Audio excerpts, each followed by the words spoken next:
Chers amis, frères et sœurs, où que vous soyez actuellement, la grâce et la paix nous sont données de la part de Dieu notre Père, par Jésus-Christ, son Fils, notre frère.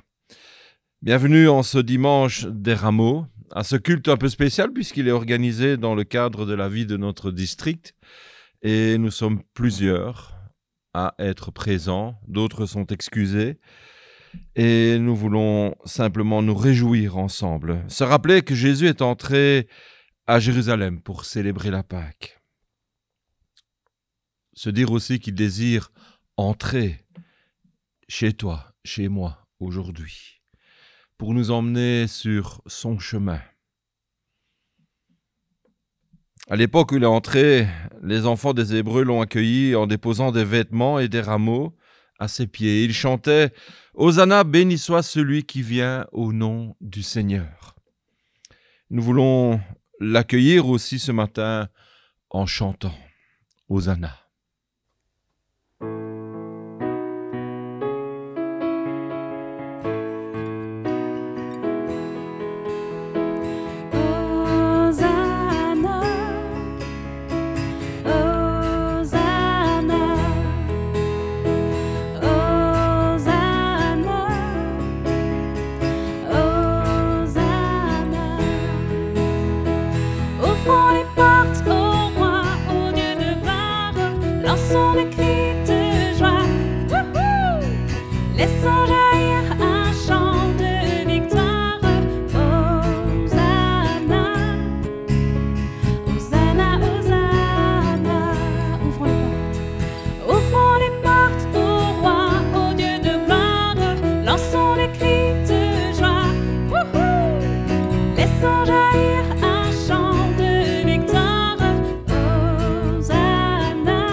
La terre au Seigneur appartient. Dans l'univers, son bras soutient tout ce qui foisonne et respire. Sur les abîmes du néant, il a posé les fondements et donné vie à son empire. Qui pourra dans ta cité se lever pour te rendre grâce? L'homme droit qui sans détour sert la vérité chaque jour et dont les mains restent sans tache. La main de Dieu le bénira. L'Esprit de Dieu l'affermira dans sa justice et dans sa grâce, avec tous ceux dont le désir, ô Dieu d'amour, est de servir, de chercher tous les jours ta face. Élevez-vous jusqu'aux cieux, porte de la cité de Dieu. Laissez entrer le roi de gloire. Mais quel est ce roi si glorieux? C'est le Messie, le Fils de Dieu. Il tient dans sa main la victoire. Élevez-vous jusqu'aux cieux, porte de la cité de Dieu. Laissez entrer le roi de gloire. Qui est ce roi si glorieux? C'est le Seigneur, c'est notre Dieu. Voici le roi, chantez sa gloire.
Je vous invite à la prière. Au fond de mon silence, il y a ton nom, Seigneur, qui chante. Au cœur de ma faiblesse, il y a ta résurrection qui attend sa plénitude. Au fond de mes discordes, il y a un souffle doux et léger qui fait la paix. Dans les questions que pose ma vie, ce n'est pas ta réponse, c'est toi-même, infiniment là, qui m'aide à répondre.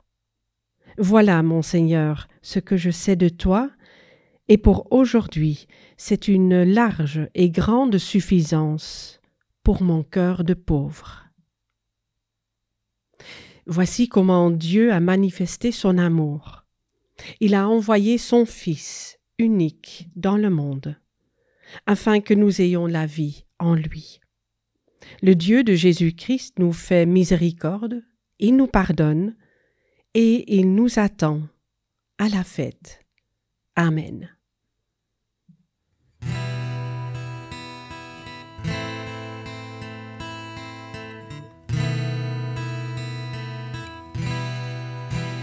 Comme un souffle fragile, ta parole se donne, comme un vase d'argile, ton amour nous façonne.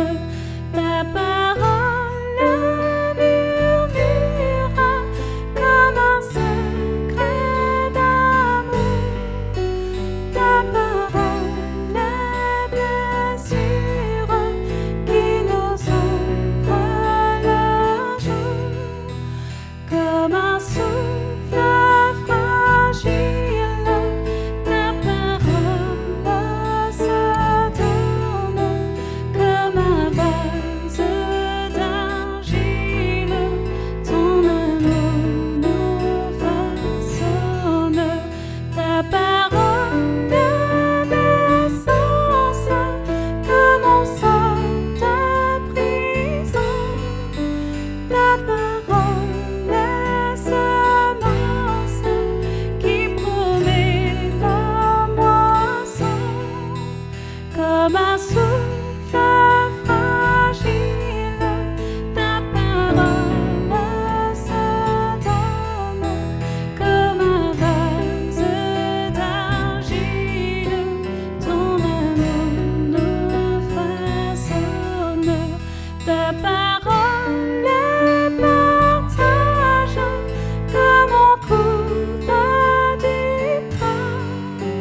Ta parole est passage qui nous dit un chemin, comme un souffle fragile. Ta parole se donne comme un vase d'argile, ton amour nous façonne.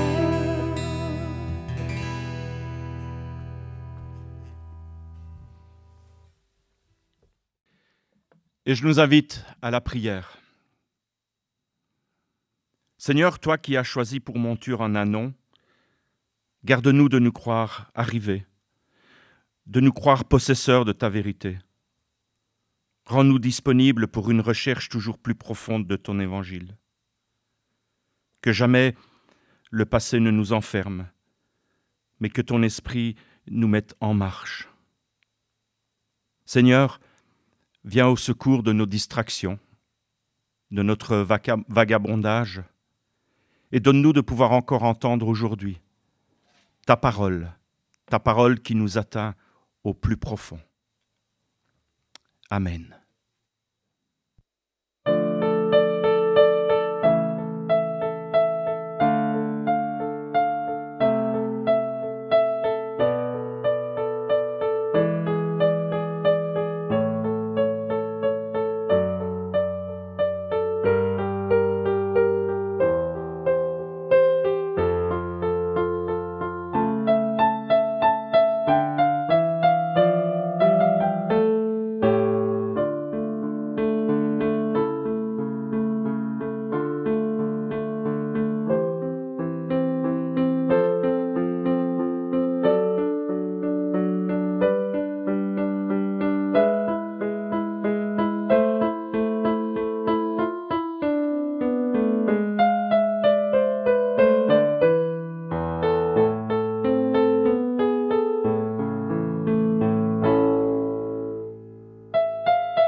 Sois transportée d'allégresse, fille de Sion.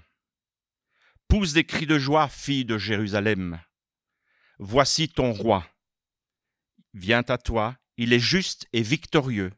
Il est humble et monté sur un âne, le petit d'une ânesse. Or ceci arriva afin que s'accomplisse ce qui avait été annoncé par le prophète. Dites à la fille de Sion, voici, ton roi vient à toi plein de douceur et monté sur un ânon, le petit d'une ânesse. Ils amenèrent l'ânesse et l'ânon, mirent sur eux leurs vêtements et le firent asseoir dessus. Ceux qui précédaient et ceux qui suivaient Jésus criaient « Hosanna au fils de David ! Béni soit celui qui vient au nom du Seigneur. Hosanna dans les lieux très hauts. »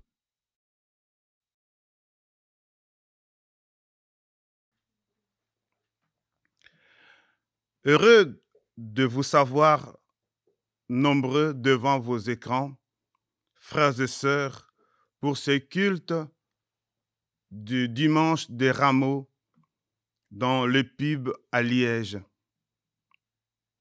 Vous l'avez peut-être deviné, le thème de ces cultes est Hosanna. À l'instar de Alléluia et de Amen, Hosanna est un mot hébreu qui n'a pas été traduit en français. La Bible nous raconte l'histoire de la relation de Dieu et de l'être humain. L'enjeu dans cette relation profondément historique est le salut. En fait, l'humain créé à partir de la terre a été plus encore fragilisé à cause de son éviction de la présence de Dieu. Il est devenu du coup la cible de notre expulsé, celui qui incarne le mal, le diable, Satan. Ainsi, tout acte salvateur divin en faveur de l'humain se réalise d'une part dans l'agir et dans la parole de Dieu, et de l'autre côté, par la réponse de l'humain qui agit et qui prend la parole devant le divin. Hosanna. Et donc une parole de l'humain en réponse au projet du salut de Dieu. Hosanna, le salut est là. Cette expression biblique est ici en mode impératif. Mais il ne faut pas dire qu'il s'agit d'un commandement. Ici, la Bible n'ordonne pas, mais elle recommande. Elle nous instruit. Pourquoi cette recommandation? Quel est le sens de cette instruction? Frères, sœurs, Hosanna, à l'origine, n'est pas un mot, mais une phrase, une prière, une plainte. Sauve, s'il vous plaît. Sauve maintenant. Mais comme on le voit, le prophète change la perspective de la parole que le peuple de Dieu est appelé à exprimer. Hosanna n'est plus un appel de détresse, un SOS. Hosanna devient un cri d'allégresse, une proclamation de joie. En fait, le salut n'est plus à projeter dans un avenir hypothétique, mais il est à envisager ici et maintenant. Et c'est le sens de Na à la fin. Hosanna, sauve-nous maintenant. Sauve-nous dans notre actualité. Il n'est ni question de quémander, ni de réclamer, mais de proclamer et de célébrer le salut est là. Ainsi, la prière plainte cède la place à la prière louange. Zacharie 9, 9, je le reprends. Soyez transportés d'allégresse, filles de Sion. Pousse des cris de joie, filles de Jérusalem. Voici ton roi vient à toi. Voilà, frères et sœurs, 2 siècles qu'Israël ploie sous la domination étrangère, privé d'un roi capable de le sortir de son asservissement. Mais grâce à son inconscient collectif, le peuple de Dieu continue à espérer à un sauveur, à un Messie. Et la parole de Dieu, par son prophète, ouvre la voie à cette espérance unique. L'allégresse et la joie à venir sont relatives à la venue d'un roi autre. Celui qui vient vers et pour le peuple, celui qu'il faut voir. C'est pour cela que le prophète dit « Voici ». Il faut discerner. Il faut le voir non pas loin de nous, loin de notre situation, mais ici et maintenant, dans notre situation actuelle. Voici ton roi vient à toi. Il vient dans notre contexte présent. J'aimerais, bien aimé, nous poser une question. Qui gouverne ta vie? Qui influence ta vie? Sous quel règne vis-tu? Je voudrais, bien aimé, vous rendre attentif d'un danger d'asservissement qui touche actuellement l'Occident. Parce que tout le monde ne vit pas sous une malédiction générationnelle ou sous une maladie. Mais il y a cette manière de vivre qui domine actuellement l'Occident qu'on appelle le consumérisme.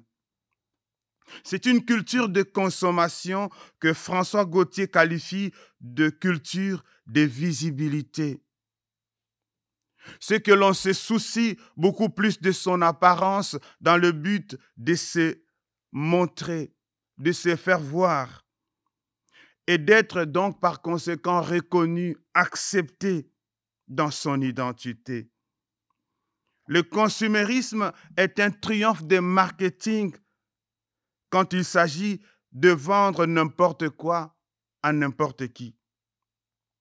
Pour Mark Driscoll, nous sommes poussés à acheter des choses dont nous n'avons pas besoin et avec un argent que nous n'avons pas parce que nous l'empruntons, nous achetons à crédit et pour impressionner des gens que nous ne connaissons pas, que nous rencontrons à la rue. Qui gouverne ta vie? Qui influence ta vie? Sous quel régime, sous quel règne vis-tu? Ces derniers temps, nous avons vu à la télévision, dans des journaux télévisés, des enfants devenus adultes et qui dénoncent l'inceste de leur oncle, de leurs parents, parce qu'ils leur dominaient quand ils étaient encore enfants. Il y en a qui dénoncent l'harcèlement sexuel de leurs patrons et même de gourous. Sous quel règne vis-tu, bien-aimé dans le Seigneur? Revenons à la bonne nouvelle. Matthieu 21 dit « Or, ceci arriva afin que s'accomplisse ce qui a été annoncé par les prophètes. » La bonne nouvelle de ce dimanche est la réalisation, la concrétisation de la parole de Dieu. Oui, sœurs et frères, notre Dieu accomplit toujours sa parole, mais à son temps. Voici deux passages bibliques qui nous confirment dans cette vérité. Jérémie chapitre 1er verset 12. L'Éternel m'a dit, tu as bien vu, car je veille à ce que ma parole s'accomplisse. Hébreux chapitre 10 verset 23. Retenons fermement l'espérance que nous proclamons, car celui qui a fait la promesse est fidèle. Mes frères, mes sœurs, laissez-moi vous poser cette question.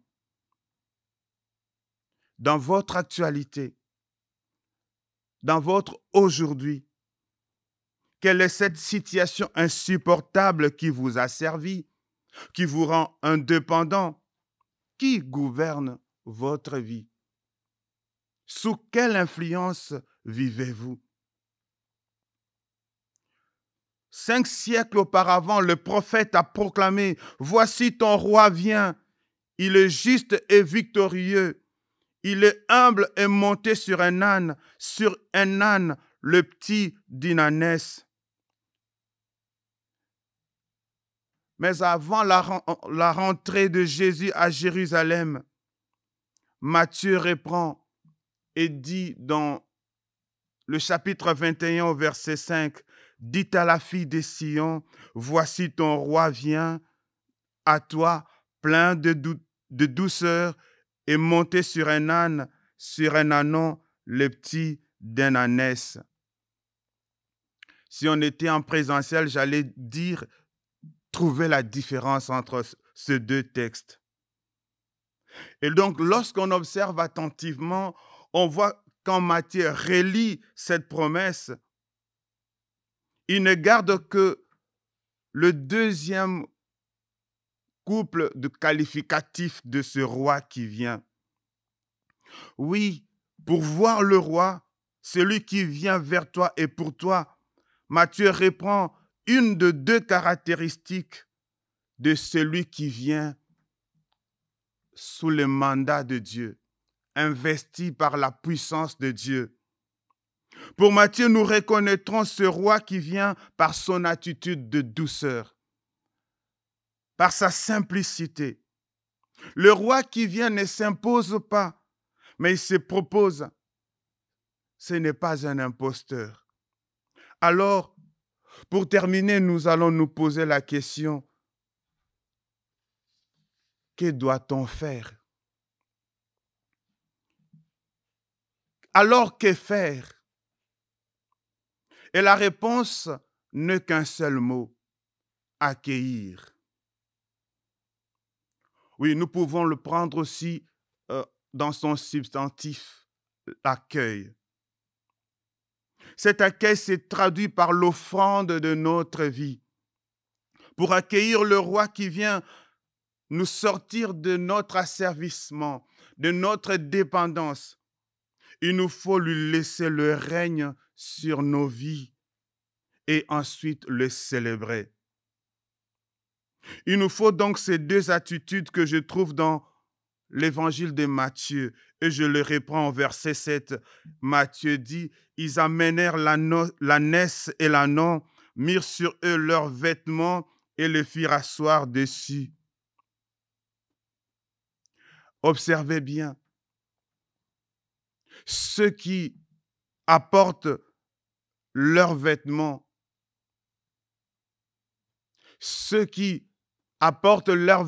sont les disciples que Jésus avait envoyés. Et le vêtement est le symbole de leur vie. Ils mettent leurs vêtements sur l'ânon et Jésus s'assoit dessus. Ils se sont dépouillés. Ils ont offert à Jésus, ils ont consacré à Jésus leurs vêtements, leur vie. Et Jésus a pris le trône de leur vie.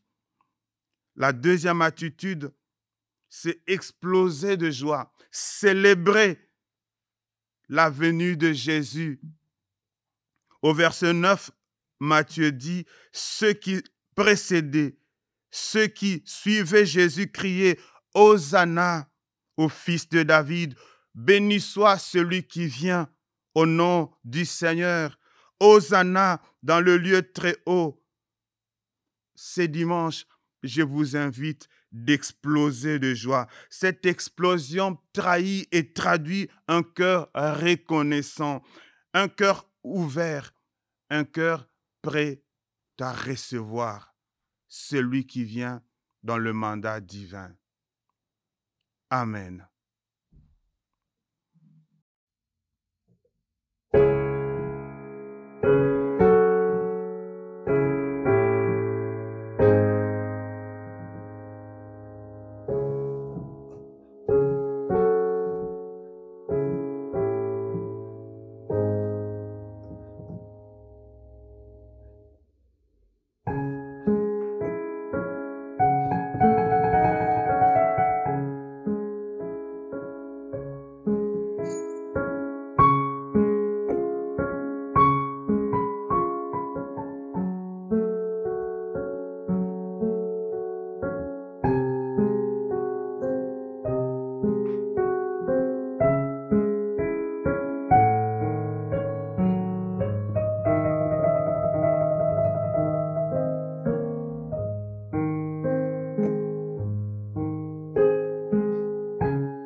Avec les témoins de Jésus-Christ, avec celles et ceux qui l'ont suivi, à travers les âges, nous affirmons notre foi. Nous croyons en Dieu, malgré son silence et son secret. Nous croyons qu'il est vivant.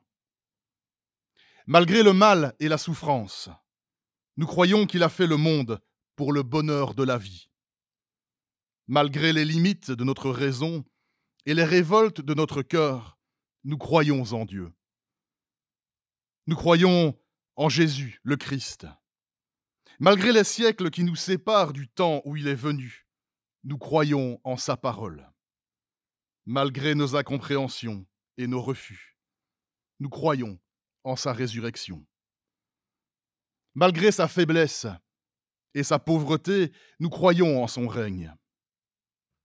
Nous croyons en l'Esprit Saint. Malgré les apparences, nous croyons qu'il conduit l'Église. Malgré la mort, nous croyons à la vie éternelle. Malgré l'ignorance et l'incrédulité, nous croyons que le royaume de Dieu est promis à toutes, à tous. Amen. Seigneur Jésus, tu es entré à Jérusalem accueilli par ton peuple, dans la joie et l'allégresse. Nous te prions pour l'Église, pour ces communautés grandes ou petites, vivantes ou léthargiques, influentes ou persécutées. Que ta venue renouvelle la foi de ton Église pour qu'elle annonce au monde ta bonne nouvelle. Seigneur Jésus, tu es entré à Jérusalem et devant toi s'est ouvert le chemin de la passion. Nous te prions pour celles et ceux qui sont abattus et tourmentés, opprimés et humiliés. Qu'ils te rencontrent sur leur chemin et puisent auprès de toi force et persévérance. Seigneur Jésus, tu es entré à Jérusalem et tu as connu la mort. Nous te prions pour celles et ceux qui ont perdu un proche dans des conditions inhumaines. Que ta miséricorde renouvelle leur confiance et qu'ils trouvent en toi le chemin de la paix. Dans le silence, là où nous sommes, confions à Dieu ce qui nous tient particulièrement à cœur.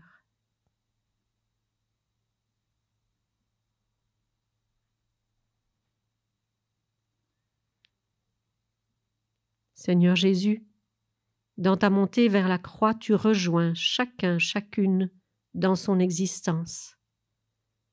Nous t'en rendons grâce, toi qui es béni pour les siècles des siècles. Amen.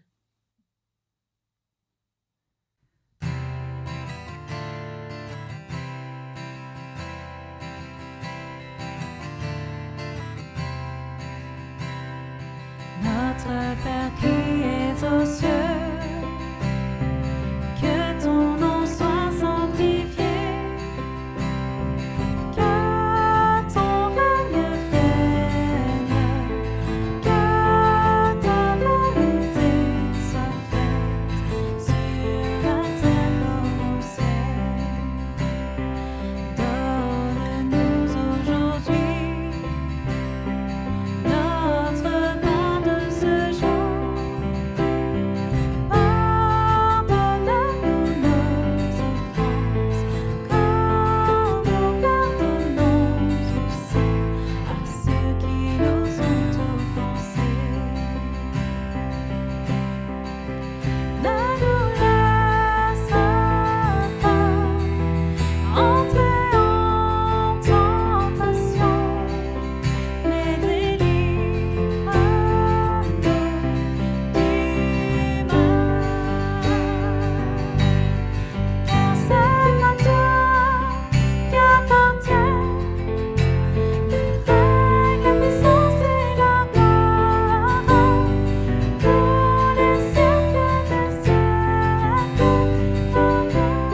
ciel.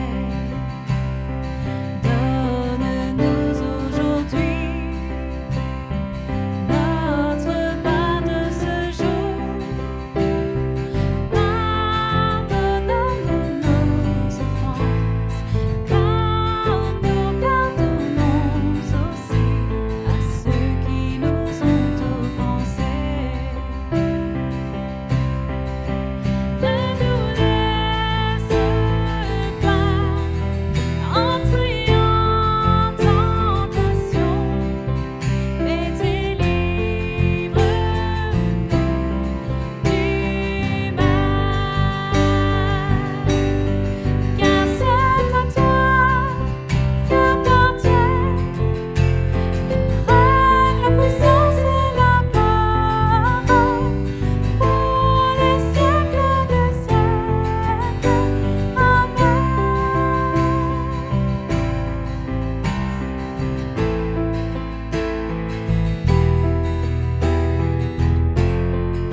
L'Évangile nous invite à la solidarité et au partage.